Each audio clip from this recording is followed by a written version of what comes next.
by Francis Hodgson Barnett. Chapter 22. When the Sun Went Down. When his head was out of sight, Colin turned to Mary. "Go and meet him," he said, and Mary flew across the grass to the door under the ivy. Dickon was watching him with sharp eyes. There were scarlet spots on his cheeks, and he looked amazing, but he showed no signs of falling. "I can stand," he said, and his head was still held up, and he said it quite grandly. "I told thee tha could as soon as tha stopped being afraid," answered Dickon. "And tha's stopped." "Yes, I've stopped," said Colin. Then suddenly he remembered something Mary had said. "Are you making magic?" he asked sharply. Dickon's curly mouth spread in a cheerful grin. "Tha's doin' magic thysel'," he said. "It's same magic as makes these here work out o' the earth." And he touched with his thick boot a clump of crocuses in the grass. Colin looked down at them. "Aye," he said slowly. "There couldna be bigger magic than that there. There couldna be." He drew himself up straighter than ever. "I'm going to walk to that tree," he said, pointing to one a few feet away from him. "I'm going to be standing when Weatherstaff comes here. I can rest against the tree if I like. When I want to sit down, I will sit down, but not before. Bring a rug from the chair." He walked to the tree, and though Dickon held his arm, he was wonderfully steady. When he stood against the tree trunk, it was not too plain that he supported himself against it, and he still held himself so straight that he looked tall. When Ben Weatherstaff came through the door in the wall, he saw him standing there, and he heard Mary muttering something under her breath. "What art sayin'?" he asked rather testily, because he did not want his attention distracted from the long, thin, straight boy figure and proud face. But she did not tell him. What she was saying was this: "You can do it! You can do it! I told you you could! You can do it! You can do it! You can!" She was saying it to Colin because she wanted to make magic and keep him on his feet, looking like that. She could not bear that he should give in before Ben Weatherstaff. He did not give in. She was uplifted by a sudden feeling that he looked quite beautiful in spite of his thinness. He fixed his eyes on Ben Weatherstaff in his funny, imperious way. "Look at me," he commanded. "Look at me all over. Am I a hunchback? Have I got crooked legs?" Ben Weatherstaff had not quite got over his emotion, but he had recovered a little, and answered almost in his usual way. "Not tha," he said. "Nowt o' the sort. What's tha been doin' with thysel', hidin' out o' sight and lettin' folk think tha was cripple and half-witted?" "Half-witted?" said Colin angrily. "Who thought that?" "Lots o' fools," said Ben. "The world's full o' jackasses brayin', and they never bray nowt but lies. What did tha shut thyself up for?" "Everyone thought I was going to die," said Colin shortly. "I'm not." And he said it with such decision Ben Weatherstaff looked him over, up and down and up. "Tha die?" he said with dry exultation. "Nowt o' the sort. Tha's got too much pluck in thee. When I seed thee put thy legs on the ground in such a hurry, I knowed tha was all right. Sit thee down on the rug a bit, young mester, and give me thy orders." There was a queer mixture of crabbed tenderness and shrewd understanding in his manner. Mary had poured out speech as rapidly as she could as they had come down the long walk.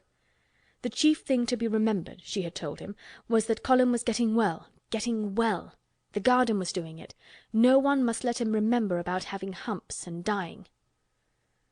The Rajah condescended to seat himself on a rug under the tree. "What work do you do in the gardens, Weatherstaff?" he inquired. "Anything I'm told to do," answered old Ben. "I'm kep' on by favour, because she liked me." "She?" said Colin. "Tha mother," answered Ben Weatherstaff. "My mother?" said Colin, and he looked about him quietly. This was her garden, wasn't it? Aye, it was that, and Ben Weatherstaff looked about him too. She were main fond of it. "It is my garden now. I am fond of it. I shall come here every day," announced Colin, "but it is to be a secret. My orders are that no one is to know that we come here. Dickon and my cousin have worked and made it come alive. I shall send for you sometimes to help, but you must come when no one can see you." Ben Weatherstaff's face twisted itself in a dry old smile. "I've come here before when no one saw me," he said. "What?" exclaimed Colin. "When?" "The last time I was here rubbing his chin and looking around. "Was about 2 year ago." "But no one has been in it for 10 years," cried Colin. "There was no door."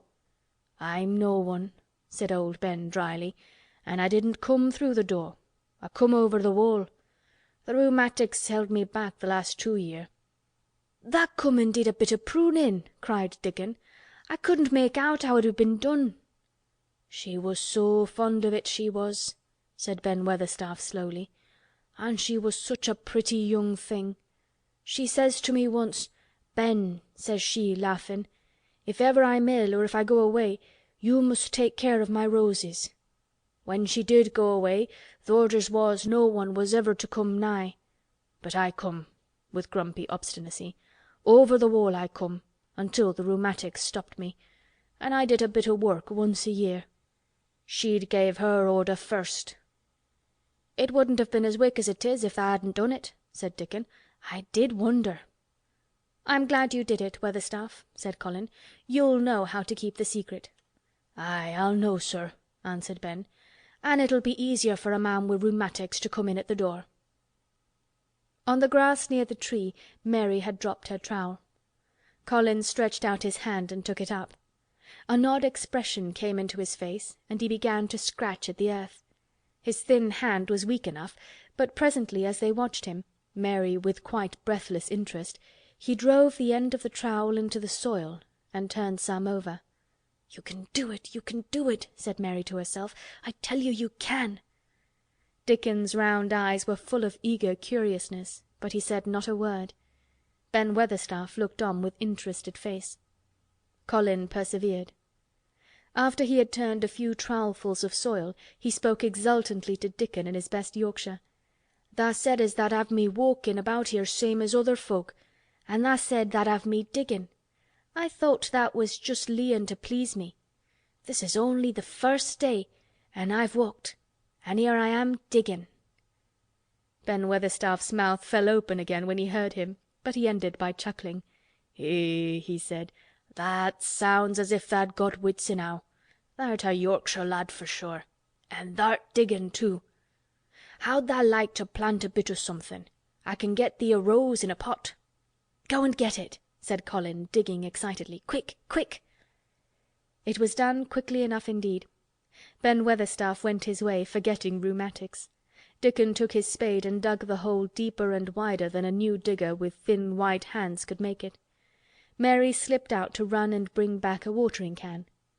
When Dickon had deepened the hole, Colin went on turning the soft earth over and over. He looked up at the sky, flushed and glowing with the strangely new exercise, slight as it was. "I want to do it before the sun goes quite down," he said. Mary thought that perhaps the sun held back a few minutes just on purpose. Ben Weatherstaff brought the rose in its pot from the greenhouse. He hobbled over the grass as fast as he could. He had begun to be excited too.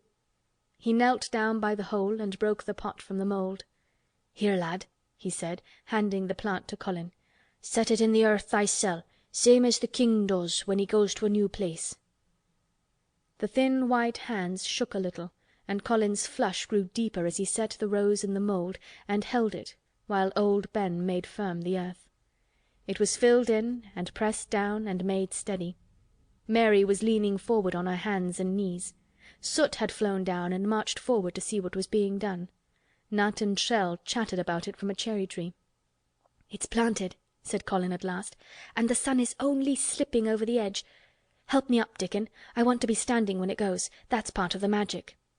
And Dickon helped him, and the magic, or whatever it was, so gave him strength that when the sun did slip over the edge and end the strange lovely afternoon for them, there he actually stood on his 2 feet, laughing. End of Chapter 22.